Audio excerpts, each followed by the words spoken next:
শীতকাল পড়ে গেছে। এখন অনেক ফ্যামিলি ঘুরতে যাচ্ছে। ফাইনাল পরীক্ষাও শেষ। রাজধানীর একটি ফ্ল্যাটে দোতলা থাকে ছবির পরিবার। দ্বিতীয় তলাটি ছবির বাবা কিনেন। বাবা পেশায় আইনজীবী। চাকুরি হওয়ার পর বেশি সময় লাগেনি বিত্তবান হতে।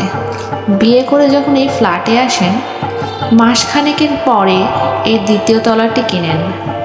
এই দিকের এরিয়া ভালো, সেফ সিকিউরিটি আছে, কিন্তু জীবনের কোনো সেফ সিকিউরিটি নেই। তাই ছবির যখন জন্ম হয়, মা মারা যায়। ছবি তখন খুব ছোট। বাসার চারিদিক সামলাতে হিমশিম খেত বাবা। সকালে বুয়া রান্না করে দিয়ে যেত, তা খেয়ে বাবা কাজে চলে যেত।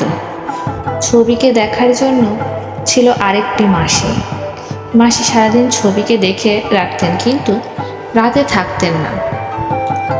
বাবা কাজ থেকে ফিরলেই তার কাছে দিয়ে চলে যেতেন। সারাদিন কাজ করে বাচ্চা সামলানো আবার বাবার দ্বারা সম্ভব হচ্ছিল না। সংসারের প্রতি মন উঠে গেল। আস্তে আস্তে অফিসের এক কলিগ রেনু আন্টিকে পছন্দ হতে শুরু হয়। রেনু আন্টি বাসায় আসতে শুরু করে। বাবার সংসার তখনও খুব অগোছালো। ছবি 3 থেকে 4 বছরের হবে। রেনু আন্টির কি মনে হলো জানি না, বাবার সাথে তার নতুন জীবন শুরু করতে চাইল। বাবার জন্য তার খুবই আনন্দের, কারণ বাবার একটি ছোট মেয়ে আছে। রেনু আন্টি ইয়াং, সুন্দরী আর অনেক ভালো। বাবা শুধু বলেছিল, ছবিই আমার সব। রেনু আন্টি বাবাকে থামিয়ে বলেছিল, ছবিই আমাদের সব। শুধু ছবিই তাদের সব নয়, সেই ভালোবাসার ভাগ নিতে চলে এলো ছবির ভাই। এখন ছবি বড় হয়েছে, কলেজ পাস হয়ে গেছে। ভাই ক্লাস 9-এ পড়ে। বাবা আর মা মিলে ঠিক করলো এবার পাহাড়ের দিকে কোথাও ঘুরতে যাবে। ব্যাকপ্যাক করা হয়ে গেছে, কালকেই তারা বের হবে চট্টগ্রামের দিকে। বাবা মা দুজনেই আইনজীবী হওয়ায় ছবি বাসাতে বেশিরভাগ সময় একাই থাকত।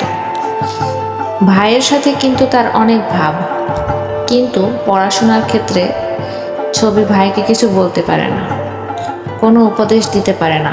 আসলে ভাইয়ের পড়াশোনার দিকটা মাই দেখে, আর ছবির দিকটা বাবা। ছবি অনেকবার চেয়েছে ভাইকে উপদেশ দিতে, বকতে, তার উপর রাগ করতে, আসলে এগুলো করে আবার ভাইকে ভালোবাসতে, কিন্তু মা সেটা হতে দেন না। মা সবসময় ভাইকে আড়াল করে। সেটা ঠিক আছে, কিন্তু তা এজন্য হতো ভাই এর দিকে মা দাঁড়াচ্ছে, তা ভাইকে শাসন করার জন্য, তাহলেও হতো। কিন্তু মা ভাইকে আমার কাছ থেকে সরিয়ে নিয়ে যায়, যেটা ছবিকে মনে করিয়ে দেয় ভাই তার সৎ ভাই। সে তো ভাইয়ের খারাপ চায় না। কই, বাবা তো কখনো ছবি আর ভাইকে আলাদা দেখেননি। তবে বলা বাহুল্য, বাবারা তার মেয়েদের একটু বেশি ভালোবাসে। ভোর 6টা, ছবি ও তার ফ্যামিলি রওনা দিল। সন্ধে হয়ে গেছে, তারা পৌঁছে গেছে। আজ আর কোথাও ঘুরতে যাওয়া যাবে না, কাল ঘুরে দেখবে তারা জায়গাটা। হোটেলে খাবার দিয়ে গেছে। মা বাবাকে নিয়ে বাইরে বসলো। ছবি ভাবলো ভাই আর সে তাহলে রুমেই খেয়ে নিক। বাবা বলল, ওরা কোথায়? মা বলল, ওরা তো খুব ক্লান্ত। ভাই রুম থেকে বেরিয়ে মা বাবার কাছে চলে গেল। বাবা বলল, ছবি একা একা কি করছে, এখানে আসুক, একসাথে খাক। মা বলল, ও খুব ক্লান্ত হয়ে গেছে। তারা খেয়ে নিল, ছবি একাই খেল। ছবি হয়তো তেমন ক্লান্ত ছিল না, কিন্তু দূর থেকে যখন মা বলছিল বাবাকে, সে দেখেই বুঝতে পেরেছে সেটাই তাকে ক্লান্ত করে দিয়েছে। তাই আর যায়নি। পরের দিন সকালবেলা ছবি ঘুম থেকে উঠে গিয়েছে। ছবি বাইরে এসে চেয়ারে বসে কেয়ারটেকার চা নাস্তা দেয়। ছবি নাস্তা খেয়ে একটু সামনের দিকে দাঁড়িয়ে থাকে। সেখান থেকেই পাহাড়ের কিছু চিত্র দেখা যাচ্ছে। আকাশে সাদা মেঘ, পাখিরা কলরব করছে। এত সুন্দর মনোরম দৃশ্য। ছবি যায় বাবাকে ডাকতে, কিন্তু মা বাবা ঘুমিয়ে আছে। ভাই দেরিতে ঘুম থেকে উঠে। মা আছে তাই ছবি বাবাকেও ডাকতে পারবে না, আর ভাইকেও না। কেয়ারটেকার আঙ্কেল বলে, যান বিবিসি ঘুরে আসুন, একটু এদিক ওদিকটা দেখে আসুন। ছবি হোটেল থেকে বাইরে বেরিয়ে আসে। গ্রামাঞ্চল কিন্তু পাহাড়ে ঘেরা সে দাঁড়িয়ে থাকে। হঠাৎ তার ঘাড়ে কে যেন হাত দেয়। পিছন ফিরে দেখে একটি মেয়ে, তার সাথে কিন্তু ছোট ছেলে মেয়ে কিছু। মেয়েটি বলে, তুমি এখানে ঘুরতে এসেছো? ছবি বলে, হ্যাঁ। মেয়েটি বলে, ও, কালকে দেখলাম গাড়িটা যাচ্ছে হোটেলের দিকে। মেয়েটি বললে, তো তোমার নাম কি? ছবি বলে, আমার নাম ছবি। তোমার নাম? মেয়েটি বলে, আমি ঝুমুর। আমরা সবাই এখানেই থাকি, আর হোটেলে কেউ আসলে তাকে দেখতে যাই। তা ওরা বুঝি তোমার মা বাবা ছিল, আর একটা ছেলেও দেখেছি তোমার ভাই? ছবি বলে, হুম। ঝুমুর বলে, তা তুমি একা একা ঘুরছো কেন? চলো আমাদের সাথে। ছবি বলে, ঠিক আছে। ঝুমুরও ছোট ছোট ছেলে মেয়েদের সাথে অনেক পাহাড়ের দিকে অঞ্চলে ঘোরা হয়ে গেল। ছবি হোটেলের দিকে চলে গেল। অনেকটা বেলা হয়ে গেছে তখন। ছবি ভাবলো হয়তো মা চিন্তা করবে। হোটেলে গিয়ে দেখে 11টা বাজে। মা বাবা তখনও নাস্তা করে এবার বাইরে ঘুরতে যাওয়ার জন্য বের হচ্ছিল। ছবি আসাতে মা বলল, তুমি এসে গেছো? আচ্ছা, তোমার তো বাইরে ঘোরা হয়ে গেছে, এখন একটু রুমে যাও, আমরা ঘুরে আসি। ছবি ভেবেছিল হয়তো জিজ্ঞেস করবে কোথায় গিয়েছিল, দেরি কেন হলো। ছবি কিছু বলতে যাচ্ছিল। মা বলল, কেয়ারটেকার বলেছে যে তুমি এখানেই বাইরে গিয়েছো। ছবি আর কিছু বলতে পারলো না। মা বাবা ভাইকে নিয়ে বাইরে গেলেন। তারা বাইরে কোনো এক রেস্টুরেন্টে লাঞ্চ করলো। হোটেলে ফিরলো বিকেলে। ছবি ভেবেছিল বিকালে বাইরে যাবে, কিন্তু চায়নি। বাবা মায়া এখানে বাজার দোকান থেকে কিছু কিনে এনেছে। ভাইয়ের জন্য, বাবা মার জন্য, ও নিজের জন্য পোশাক কিনেছে। বাবা ছবির জন্য একটি মালার সেট কিনেছে। ছবি সেটটি হাতে পেয়ে বললো, বাবা, এসব তো আমি পড়ি না। মা বললো, দেখেছো, তোমাকে আগেই বলেছিলাম ও এসব পড়ে না। মা বলল, আচ্ছা ছবি, তুমি টাকাটা নাও, কাল এখানকার মার্কেটে নিয়ে গিয়ে জামা কিনো। তারপর বাবাকে বললো, দেখছো, আমি বলছিলাম না, ও নিজের পছন্দ ছাড়া কোনো জিনিস ব্যবহার করে না। বাবা হয়তো কিছু একটা বলতে চাইছিল। মা বললো, তুমি নিজের পছন্দটাকে কিনে নাও, আর অন্য কিছু পছন্দ হলে তাও কিনো। ছবিকে কিছু টাকা দিল মা। পরের দিন সকালবেলা ছবিকে যেহেতু বলে দেওয়া হয়েছে মার্কেট করার জন্য, আর আগের দিন তো সে একাই ঘুরেছে, তাই সে সকালে বাইরে যায়। হঠাৎ ঝুমুর এসেও নেটে চলে আসে। ঝুমুর বলে, কাল বিকেলে বের হলে না যে? আমি তো তোমার জন্য অপেক্ষা করছিলাম। ছবি বলে, ঘুমিয়ে পড়েছিলাম।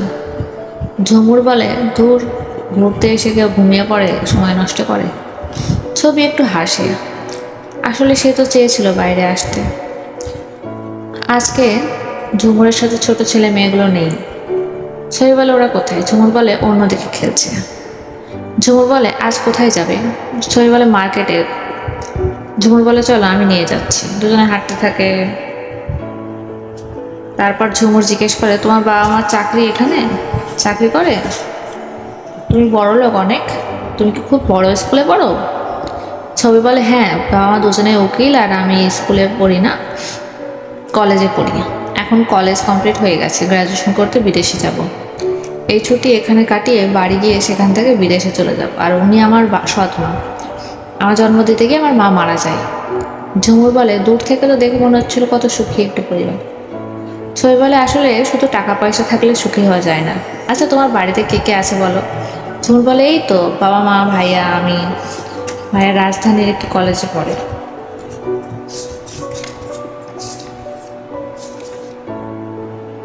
মেসে থাকে, গ্র্যাজুয়েশন ওখানে করবে। অনেক টাকা পাঠাতে বলে, বাবাকেও টাকা টাকা পাঠাতে হয়। আচ্ছা, তুমি তো বিদেশে চলে যাবে, কত ভালো গো তোমাদের জীবন। এই পাহাড়ি জায়গায় সবাই ঘুরতে আসে, কেউ থাকে না। কথা বলতে বলতে বাজারে পৌঁছে গেছে। ছবি একটি জামা কিনলো, ঝুমুরকে একটি কাচের পুতুল কিনে দিল। তারা আবার হোটেলের দিকে রওনা হলো। ছবি বলল, জানো, যখন কলেজে পড়েছি একটি ছেলে আমাকে পছন্দ করা শুরু করে। একদিন বৃষ্টির দিনে সে আমাকে প্রথম দেখে। আমার সৎ মা কখনোই এসব সহ্য করবে না, তাই আমি এসব কথা কাউকে বলিনি। আমি ছেলেটিকে হাত জোর করে বলি আমাকে ফলো না করতে। ও একদিন আমার ফলো করতে করতে বাড়ি পর্যন্ত চলে আসে। মা দেখে ফেলে। ভাবে হয়তো সে আমার বয়ফ্রেন্ড। বাবার সাথে কথা বলে সিদ্ধান্ত নেয় আমাকে বিদেশে পড়াবে। অবশ্য কোনো ছেলের কথাটা বাবাকে জানায়নি। ঝুমুর বলে, তোমার কি ওই ছেলেটার উপর রাগ হয়? ওর জন্যই তোমাকে চলে যেতে হবে? সোহেল বলে, না, বরং ভালোই হলো। মা আমাকে এমনিও তাদের সাথে রাখতে চায় না। আমি বুঝতে পারি ব্যাপারটা। মা চায় মা বাবা ভাই একটা সুখী পরিবার থাকবে, আর আমি এখানে থাকি বা অন্য জায়গায়, আমার বাবা তো আমার থাকছেই। হোটেলের কাছে চলে এসেছে। ছবি বলে, আচ্ছা তাহলে যাই। ঝুমুর বলে, আচ্ছা কাল আবার দেখা হচ্ছে। ছবি বলে, আচ্ছা কাল হোটেলে এসো পরের দিন সকালবেলা। ঝুমুর খুব সকালবেলা এসে দেখে ছবি দাঁড়িয়ে আছে। ঝুমুর বলে, চলো আজকে তোমাকে ওই দিকের পাহাড়ে নিয়ে যাব। ঝর্ণা ওদিকে আরেকটু গিয়ে গ্রামে আমাদের বাড়িতে চলো আমাদের আজকে। ছবি বলে, আর কোথাও যেতে পারবো না, কারণ আমরা আজকে ফিরে যাচ্ছি। ঝুমুর ছবির মনের দুঃখটা কিছুটা হলেও বুঝতে পারে। মা বাবা ভাই বাইরে বেরিয়ে আসে, গাড়িতে লাগেজ তুলছিল। বাবা মা বলে, ছবি এসো, যেতে হবে। ঝুমুর বলে, আচ্ছা ছবি, তুমি যে ছেলেটির কথা বলেছিলে তার নাম কি? ঝুমুর বলে, সরি, ছবি বলে, ঝিনুক। ছবি ঝুমুরকে বিদায় জানিয়ে গাড়ির কাছে দাঁড়ায়। ঝুমুর মনে মনে বলে, ছবি তুমি ভালো থেকো, দোয়া করছি। মন থেকে চাইছে যেন কোনো ছেলে এভাবে কারোর জীবন কষ্টকর বানিয়ে না দেয়, যে তাকে সেখান থেকে দূরে চলে যেতে হয়। কোনো ছেলেই নয়, আর সে যদি আমার ভাইও হয় তাও না, কারণ আমার ভাই তো ঝিনুক। ঝিনুক ভাই যদি কখনো জীবনে ভালোবাসা বলে কখনো কারোর নাম নিয়েছে, তার নাম হলো ছবি। আগে শুনেছিলাম ভাইয়ার কাছ থেকে, তখন বুঝিনি সেই ছবিই তুমি। ছবির মা বাবা ভাই মা বাবা ছবি গাড়িতে যখন উঠে গিয়েছে, ঝুমুর এক পলকে ছবির দিকে তাকিয়ে আছে। গাড়ি ছেড়ে দিল। হয়তো ঝিনুক বাড়িতে ফিরলে ঝুমুর তাকে ছবির দেওয়া সেই কাঠের পুতুলটি দেবে। ঝুমুর মনে মনে বলল, ছবি তুমি ভালো থেকো।